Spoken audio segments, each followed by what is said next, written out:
Hey there, this is Della Rucker. Thank you so much for joining me today. It is a delight to be able to talk to you. This is turning into the one of the high points of my day. I am, for those of you that don't know me, I am the principal of the Wise Economy Workshop, which is a thinking and doing platform for creating innovations in how we take care of the places and the communities that matter to us. I'm also the author of this book and a few others. The Local Economy Revolution Has Arrived is a reframing, a guide, an anthology-based guide, if that makes sense, to thinking about how the world has changed around the communities that we care about, and how, as a result of that, the ways that we take care of our communities needs to change as well. It's a tool for reframing the work that we do in our communities and helping us to be ready to do it and be truly equipped to do it in a different manner, so that we don't just reflexively fall back onto the same approaches and end up with the same results, often less than what we wanted, as a result of not doing things in a future ready, forward thinking manner. And so taking care of our communities is a job not just for people who are paid to do that, whether you're a city planner or an economic developer, but it's also crucially important work for all of us who are engaged in our communities, whether as just an occasional volunteer, as a board member of a nonprofit, in 100 different ways that we can end up contributing to our communities. So that's what this book is about. So I've been reading and talking a little bit about some of the components in this book, and particularly a section that's near the beginning that's called the First Principles. So first principles are statements that are usually pretty simple on the surface. They seem pretty obvious, but they're intended to give us sort of a grounding, sort of something relatively straightforward that we can hang on to and keep in front of our eyes. And that's particularly crucial to managing change in the place where change most often for us is the hardest, which is right up here. So by focusing in on these first principles, my goal is to help you not only have more effective programs or run different kinds of initiatives or whatever, but it's to really rethink how we are doing the work of caring for the communities that we care about, and having that change of perspective, the crucial change of perspective that has to underlie doing work in a different manner, how we can have that in front of our eyes at all times. So that's the point of these first principles. And the one that we're going to look at today is a little more challenging for a lot of us, especially those of us who have come up in an environment of seeing ourselves as the ones who have the answers to the problems. White or elite saviors fail most of the time. Now, I use that phrase, white saviors, mostly for historical reference. You can replace white with elite, because people who are elites but don't happen to be white often very easily fall into the same trap. That trap is believing that because we have more education, experience, money, connections, whatever, that we need to be the ones to give or teach or instill or demonstrate something to them, the people who don't have it. We may be well-intended, But that assumption that we have the answers and they don't is one of the core causes of the failures that we have seen in attempts to improve standards of living, economic involvement, and etc. all over the world. The truth is that we don't really have anything all that special. At least not special enough to go it all Lone Ranger and think we can shove ourselves into a different human ecosystem and not create at least as many new problems as we bring benefits. They, it turns out, often know how to work in their local environment, whether it's a savannah village or a car-dominated suburb, in ways that an outsider just isn't going to know about, or won't try to hear or learn about, which is another problem that we often bring into the situation when we believe that we have all the correct answers. Just because I come in with a big cape and an exotic accent or a bunch of letters after my name, that doesn't mean that I understand your community. If I'm not working in partnership with you, if I'm not co-creating with you, then frankly, you should kick me out. So that's a hard thing for a lot of us to come to, especially when for those of us who are professionals or who have expertise. And for us, apologies, it is extraordinarily challenging to say that we're not the ones who have all the answers. And that's for two reasons. One is that we've been told that we're supposed to be the ones who have all the answers, and we've been told that for a long time. And number two is that we want to believe that we have all the answers. Sometimes it's easier for us to delude ourselves into thinking that we have all the answers for another place. So in the Local Economy Revolution, I tell one of the stories that I tell. And when I said it's an anthology, it's really a collection of essays and reflections and you know, kind of short form stuff that comes at these questions from a variety of different angles. And one of the stories that I tell in that book is one that I learned very, very young.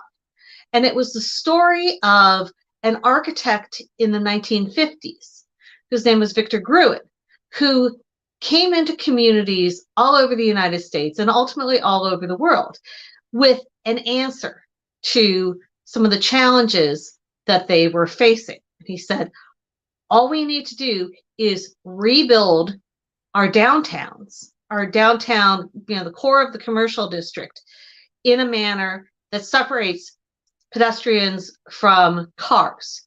And that by virtue of that separation, everything's going to be wonderful. All the people are going to come back to downtown. They're going to feel safe. They're going to want to be there.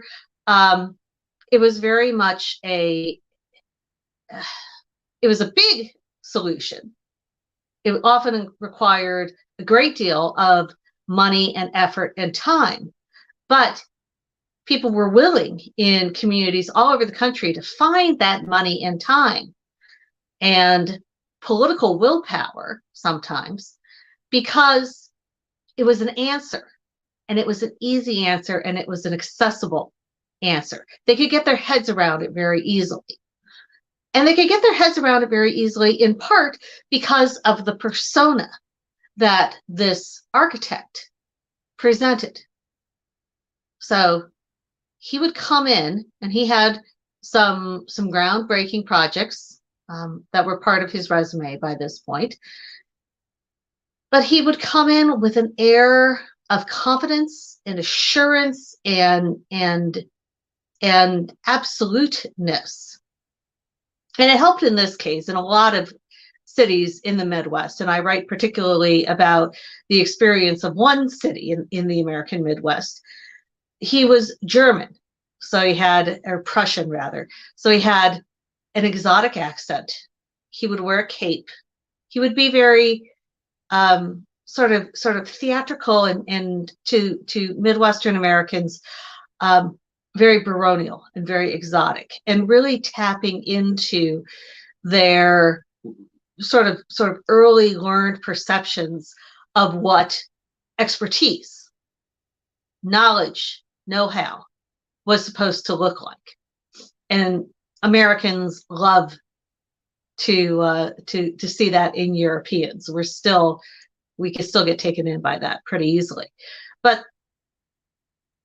so Gruen had these great plans, and he was very successful in convincing people all over the country, and not just bumpkins, but people who were the leaders of their communities, who were successful business owners in their own rights or successful in other fields.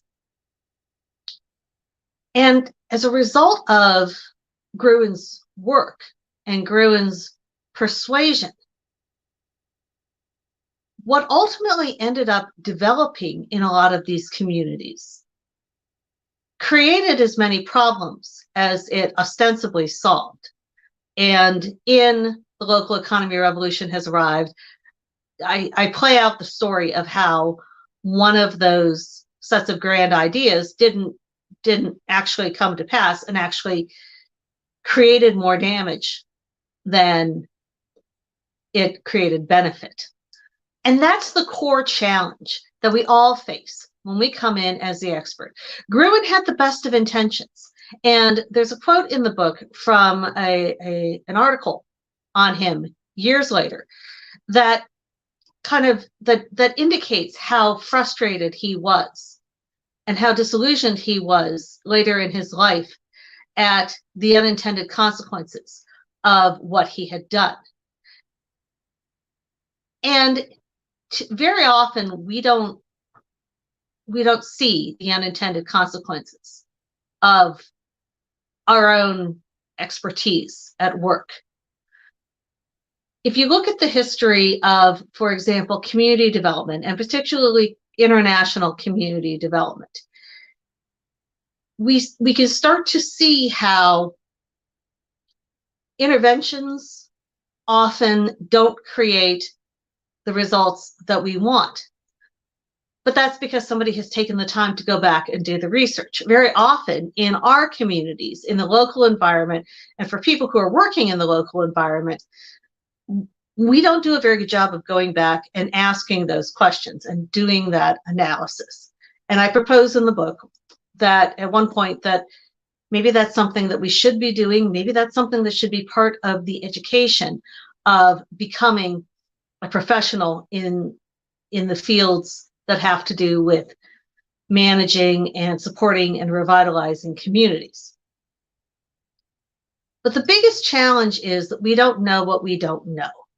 And that's a universal.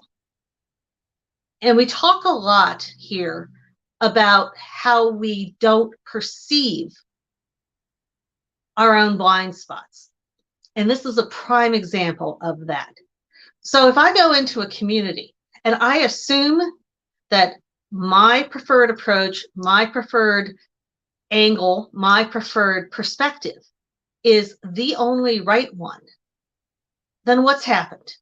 I've immediately closed off the doors to other kinds of information, other kinds of approaches, other kinds of insights, other kinds of solutions.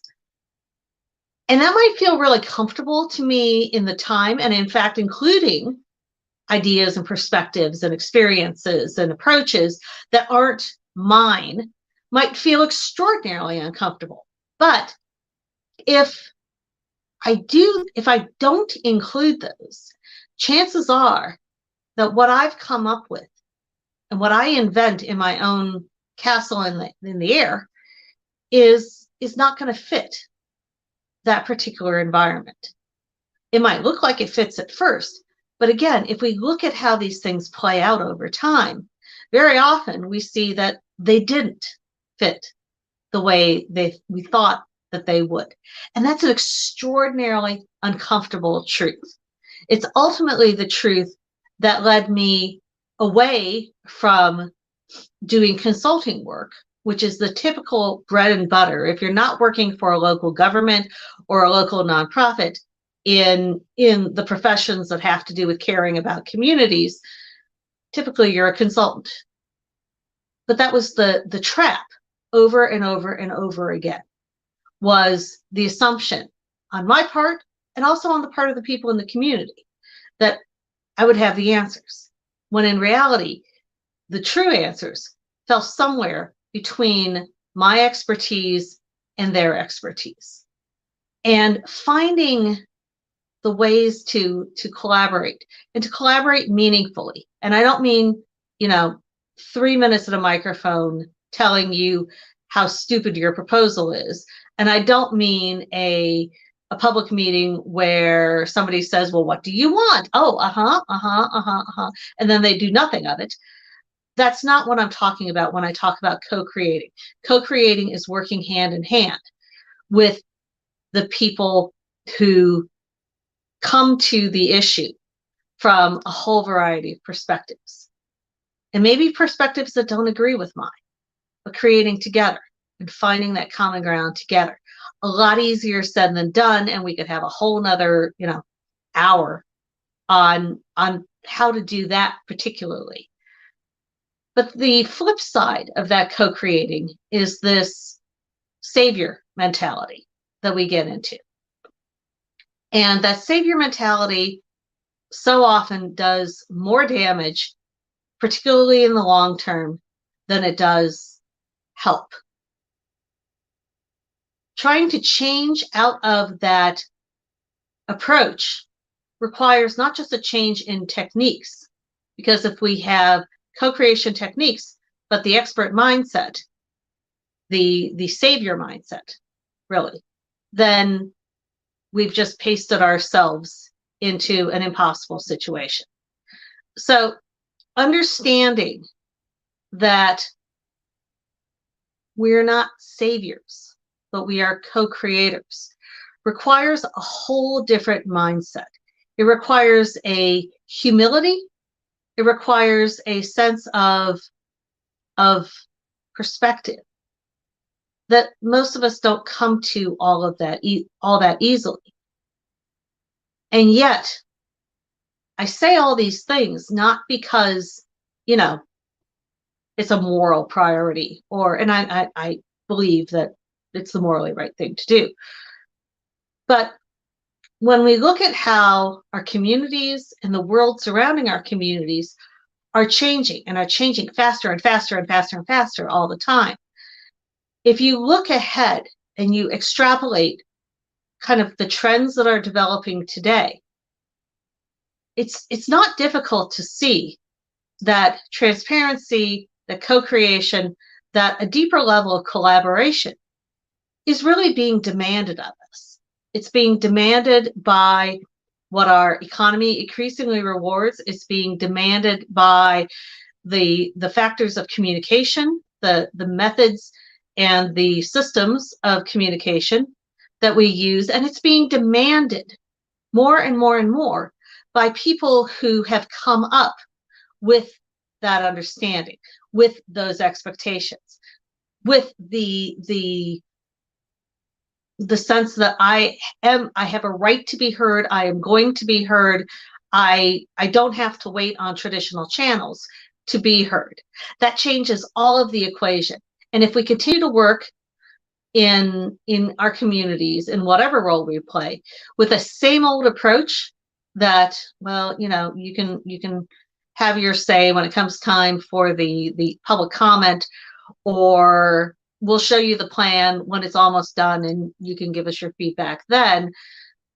Increasingly, it's not working now very well, and it's going to do nothing except work less well going into our future, as we can see it right now, because our future as a culture, as a community, as a world, it's no rocket science to say that it doesn't look the same. So the goal is to not be a savior, The goal is to be a co-creator.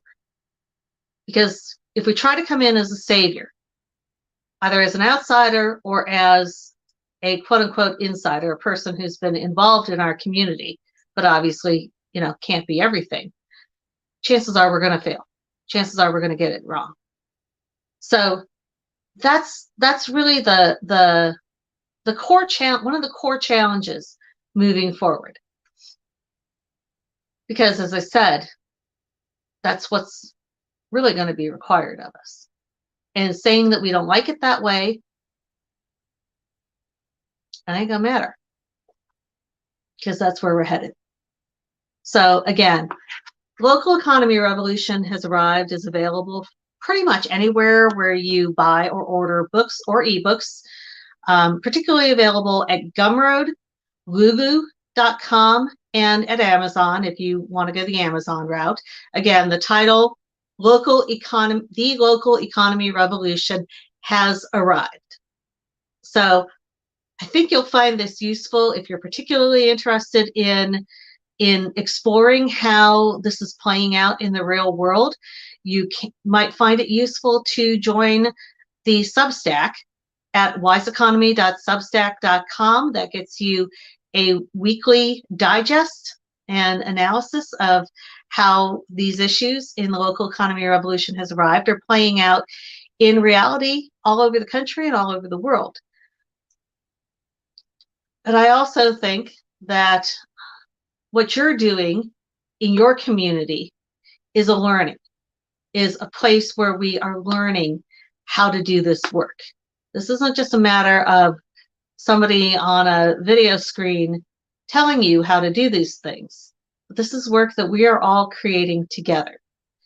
And so if you've got great ideas, or you're seeing a model, you're seeing a program, you're seeing an approach play out in your community that you think really resonates to this future direction that we're talking about, then I'd encourage you to reach out to me. I'm easy to find. You can tag me here, or look me up on the internets. When your first name is Della, you don't have to work too horribly hard to get found on Google search. But I'm really interested in learning more about what people are doing to move into this new world, because it's not all captured in our newspapers or journals or even our favorite super wonky blogs. So again, I appreciate so much the work that you are doing in your communities. I appreciate all the things that you're doing for the places that you care about. And I appreciate your taking the time to listen today. And I super appreciate learning from you. So thanks again. And as I often tell folks, now more than ever, it's time to go get them. Take care.